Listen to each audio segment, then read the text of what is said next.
Welcome back to the deep dive. So today we're pulling apart a topic that I think creates this huge amount of hidden anxiety for pretty much everyone. Oh yeah. It's that story we tell ourselves about why other people succeed and, maybe we don't. Right. You look at someone at the absolute top of their game and your first thought is just to write it off as magic. It's the go-to explanation. Yeah. Oh, they were just born a genius, or they got lucky, or they knew the right people. Exactly. It's the ultimate defense mechanism, really, because if success is just a lottery ticket, genetic or situational, then we're completely off the hook. We don't have to do anything. We don't have to change a thing because it's all out of our hands. It feels comforting, but it's actually super disempowering. It is. It's a safety blanket. But today we are ripping that blanket right off. We're digging into some source material called The Architecture of Daily Success, and specifically a section on the 5 daily habits of successful people. And I want to be clear, this is not one of those just manifest good vibes guides.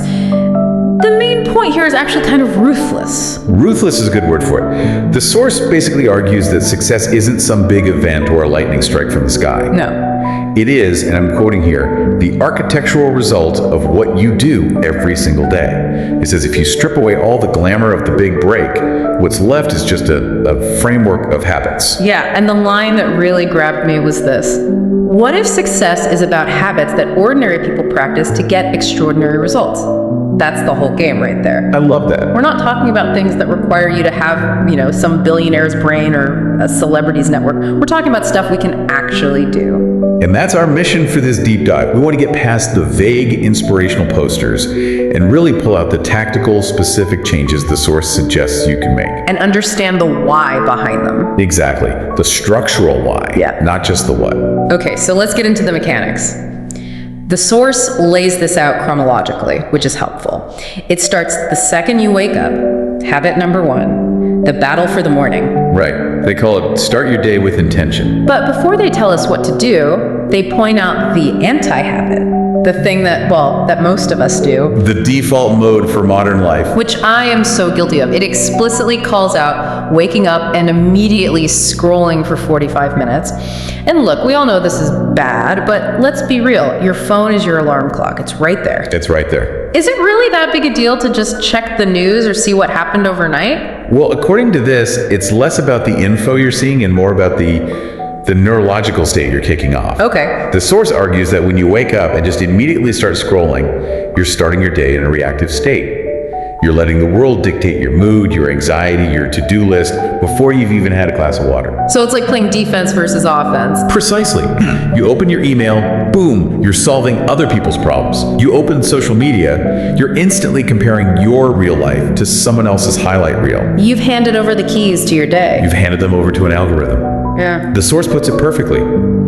They decide how their day will go before the world decides for them. Okay. So if scrolling puts us on our back foot, what's the alternative? The source lists things like prayer, meditation, journaling, looking at your goals. That sounds a bit like the classic billionaire morning routine checklist. It can sound like that, yeah. But the key thing is, the specific activity matters less than the function of the activity. The whole point is to generate intention. To create a buffer. To create that gap between waking up and reacting. And they give a very specific action item, a question to ask yourself. Which is? What is one thing I can do tomorrow morning that moves my life forward? Moves my life forward. That's a very specific filter. It's not what's on fire or what's the loudest thing in my inbox. No, exactly. It forces you to pick a direction. Yeah. Most of us wake up and our first thought is, okay, how do I survive today? This is about asking, how do I use today? It's a subtle shift, but over a decade, the results are, they're huge. Okay, but I want to push on this. Intention is great, but then you get to work and bam, reality hits. Meetings, emails, notifications. Which brings us right to habit number 2. Clarity versus busyness. Mm-hmm. The source says they focus on priorities, not just tasks. This is a huge one. It's about telling the difference between motion and action. The source makes this critical point. Being busy is not the same as being productive. I feel like our entire work culture is built to just blur that line. We wear busy like a badge of honor, don't we? Oh, I'm swamped, I'm back to back today. And the source would say swamped probably just means unfocused. Ouch! It's the efficiency trap. Yeah. Getting very, very good at doing things that don't really matter. The source suggests a metric to fight this. Instead of a to-do list with 20 small things, you focus on the 3 most important things. The rule of okay, but let me play devil's advocate. If I go to my boss and say, hey, just so you know, I'm only doing 3 things today, I'm probably going to get fired. That's a fair challenge. But think about the 80-20 rule, the Pareto principle. Right, 80% of your results come from 20% of your efforts. Exactly. The source isn't saying, ignore all your emails. It's saying identify the 2 or 3 things that actually move the needle on your big goals, on your core job, and do those first. Give them your best energy. So it's about managing your energy, not just your time. You don't give your A game to the C-level tasks. You got it. The source gives you 2 questions to filter your tasks. What will bring the biggest result, and what moves me closer to my long-term goal? If you don't ask that, you just end up clearing the decks. Oh, I know that feeling. You spend all day just answering emails to get to inbox 0, and you get that little dopamine hit, but you haven't actually built anything. You haven't moved. Clarity beats busyness. That's the mantra. It's like the difference between running on a treadmill and running on a track. On the treadmill, you're sweating, you're tired, the effort is very real, but you haven't actually gone anywhere. That is the perfect analogy. And this source implies most of us are professional treadmill runners. We work incredibly hard just to stay in the same place. Okay, so we've got intention in the morning, clarity during the day. Now we get to habit 3, which is all about the fuel for the engine, the compound effect of knowledge. This section kicks off with a line I really love. Success leaves clues. Yeah. The idea is that whatever problem you're dealing with, someone, somewhere, has probably already solved it and written a book about it. You don't have to reinvent the wheel. So the habit is just daily learning, reading, podcasts, studying your field. But here's the problem again. We just talked about how busy everyone is.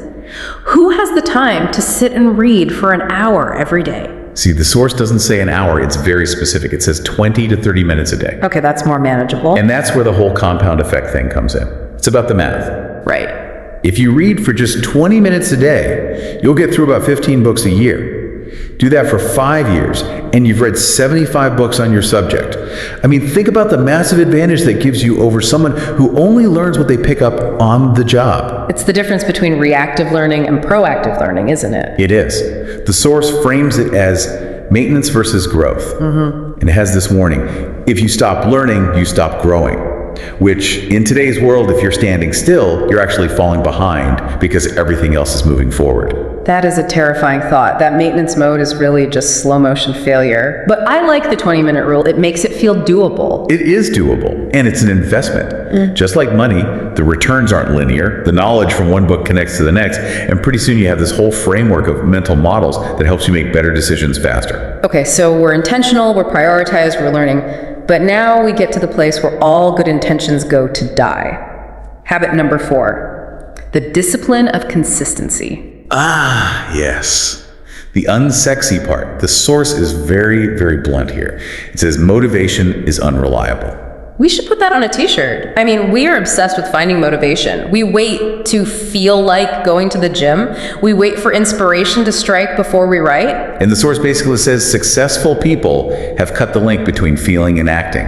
They just do the work, period. Discipline builds success.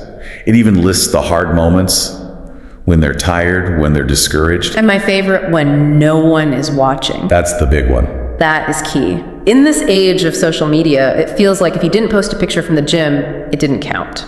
But the source talks about the illusion of the single act. This is such a critical idea. We judge our efforts by the immediate result. The source says one workout won't change your body.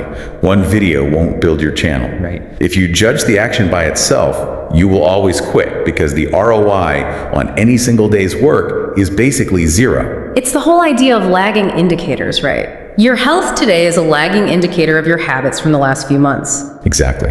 And your finances are a lagging indicator of your habits from the last few years.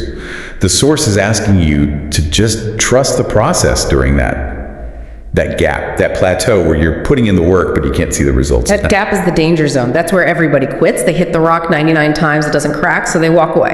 Then the next person comes, hits it once, and it splits open, and everyone says, wow, they got so lucky. I must be so talented. No. They just showed up after the 99 hits. Consistency is it's the refusal to quit when you don't get immediate feedback. So we've survived the daily grind. We've been consistent. Now the day is winding down, which brings us to habit number 5, closing the loop. They call it reflect and adjust. This is the one I feel like people skip the most. Oh, absolutely. High performers grind all day and then they just crash, they zone out. Yeah. But the source argues that without reflection, mistakes repeat themselves. You live the same bad day over and over. It suggests a simple evening routine with 3 questions. Let's go through them. The first one is, what went wrong? And this isn't just, a self-congratulatory pat on the back. It's about collecting data. If you don't consciously identify what worked, you can't replicate it tomorrow. You need to know what to keep doing. Makes sense. Second question, what can I improve? And notice the wording. It's not, what did I mess up or what went wrong? It's forward-looking. It's about strategy. It's about strategy. So if you found yourself scrolling for an hour this morning, this is where you debug it. Yeah. Why did that happen? Oh, my phone was charging next to my bed. Okay, the fix is to move the charger to the kitchen. So you turn a failure into a data point. Exactly. You strip the shame out of it and you just replace it with a better plan. And the final question, what did I learn today? This is about making the lessons stick. If you don't actually articulate what you learned, it just kind of evaporates, But when you write it down or you just say it out loud, you're encoding it, you're saving the file. So this habit, it basically turns your life into a constant improvement cycle, Sure. a feedback loop. You're not just living the same year over and over again. You're actually iterating. That's the architecture part of the title. You're building on top of yesterday's foundation, not just reliving it. Okay, so let's zoom out. We have these 5 habits: morning intention, prioritization, daily learning, consistent action, and evening reflection. When you stack them all up, what's the big meta message here? I think the message is that success is kind of boring. Yeah. It's not a movie montage with exciting music. It's mechanical. It's structural. The source literally says success is not about being perfect. It's about being consistent. That's actually incredibly freeing, isn't it? It means you don't need a higher IQ, you don't need better luck, you just need a better system. But it also means you have to take total ownership. You can't blame bad luck anymore if you're not actually doing the daily work. Right. For anyone listening who's feeling maybe a little overwhelmed right now, because that's a lot, the source does offer a strategy for beginners. Yes. And it's critical. It says you don't need to change your whole life overnight. In fact, trying to do that is the fastest way to burn out. The classic New Year's resolution flame out. The flame out, exactly. The source says just start with one habit.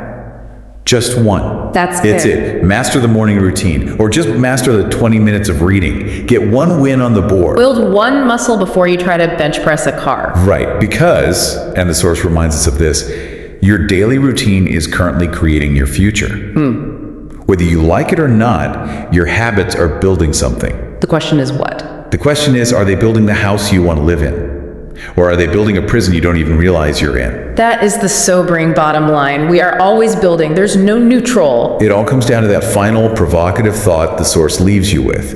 It's a question that really just stops you in your tracks. What's the question? What kind of future are you building today? It's not about your 5-year plan. It's about what you are doing in the next 24 hours that makes that 5-year vision either possible or impossible. That is a question I want everyone listening to just sit with for a minute. Don't just let this deep dive end and go right back to the scroll. Really ask yourself, what kind of future am I building today? And remember, architecture takes time. Just lay one brick properly today and then another one tomorrow. That's how it's done. That is how the cathedral gets built. Thanks for diving in with us. We'll see you on the next one. Thank you for watching.